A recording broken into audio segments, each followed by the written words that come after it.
ఈ వారం కొన్ని కారణాల వల్ల మీరు ఆకస్మిక యాత్రకు వెళ్ళవలసి ఉంటుంది. ఈ ప్రయాణం మీకు చాలా శ్రమతో కూడుకున్నదని రుజువు చేస్తుంది. అటువంటి పరిస్థితిలో వీలైతే మీరు ఈ ప్రయాణాన్ని తరువాత వాయిదా వేయడం మంచిది.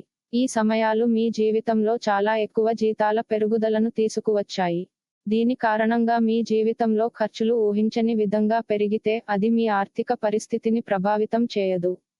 ఏదేమైనా మిమ్మల్ని ఆర్థికంగా బలోపేతం చేయడానికి, అనవసరమైన ఖర్చులను నియంత్రించడం ద్వారా మీ డబ్బును కూడబెట్టుకోవటానికి మీరు చేసే ప్రయత్నాలను వేగవంతం చేయవచ్చు. మీరు కుటుంబ వ్యాపారం చేస్తే మీరు ఈ వారం ఆశించిన ఫలితాలను పొందవచ్చు. మీరు ఇటీవల మీ కుటుంబంతో కలిసి ఒక వ్యాపారాన్ని ప్రారంభించినట్లయితే, మీరు ఒకేసారి పెట్టుబడులు పెట్టడం మానుకోవాలి మరియు నెమ్మదిగా మరియు తెలివిగా పెట్టుబడి పెట్టాలి.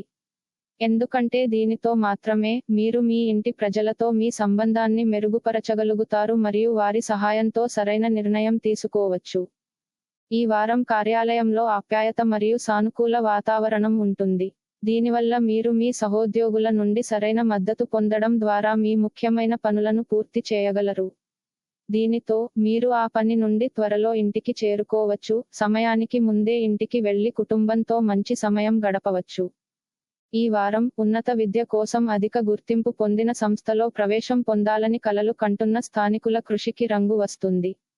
మీరు కొన్ని అందమైన వార్తలను చూడగలరు కాబట్టి యోగా ఏర్పడుతోంది. కాబట్టి మీ ప్రయత్నాలను కొనసాగించండి మరియు కష్టపడి వెనక్కి తగ్గకండి. ఈ వారం మీ తల్లి లేదా తండ్రి వారి జీవిత భాగస్వామిని బాగా వినగలరని భయపడుతున్నారు. ఈ కారణంగా మీరు జీవిత భాగస్వామి యొక్క భయంకరమైన రూపాన్ని ఎదుర్కోవలసి ఉంటుంది.